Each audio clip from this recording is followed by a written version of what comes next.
we are now here to talk about how, as our tagline is saying, we can improve life through brightness.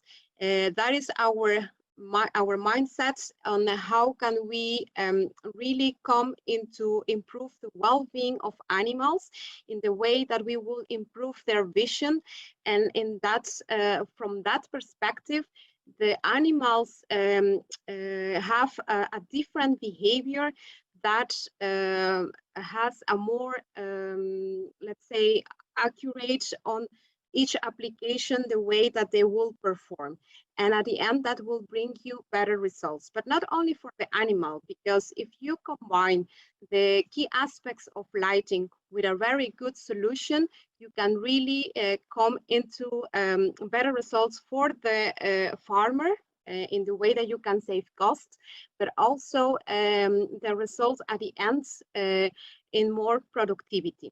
So we will see how can we get those in practical.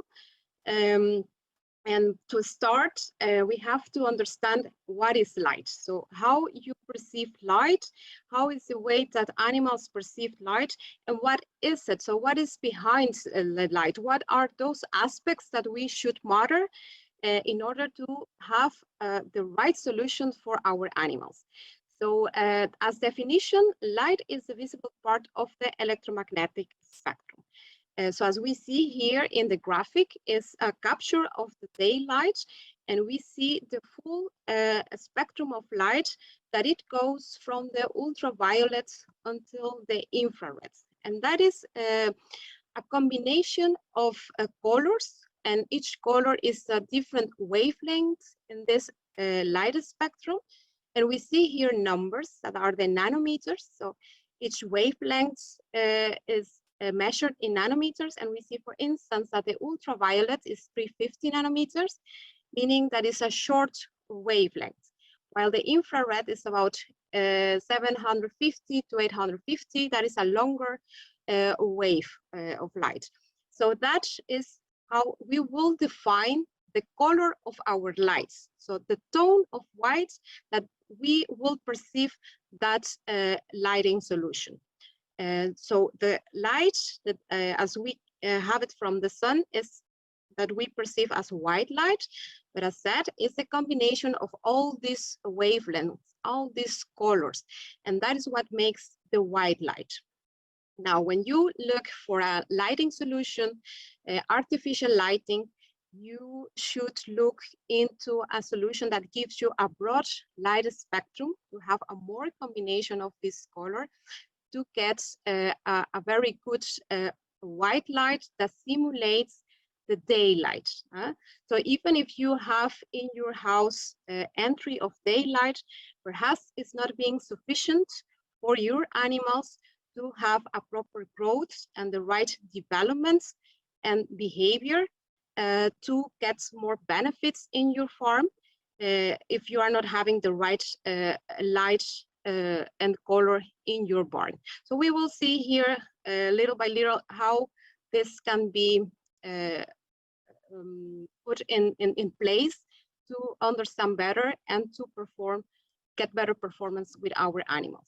So every species perceives this light spectrum in different ways. So we humans perceive light differently in the way that cattle perceives this light spectrum. So you see from this full spectrum of light, so we see it in this curve. We have three cones where we can see much more colors than cattle that has only 2 cones, and their vision is more focused on the blue and green side of the spectrum, meaning that we need to adapt the light into the way that the cattle perceives this light in order to improve vision, meaning that if they have more visibility in this color, so we need to focus into a lighting solution that is a bit more within the blue and green spectrum, meaning that we will have a light that is called cool white, and that is what we measured in Kelvin degrees. And then you will have about 4,000 Kelvin degrees, in the sector that is known as cool white, that white color that has a bit of bluish because it has more presence of blue and green.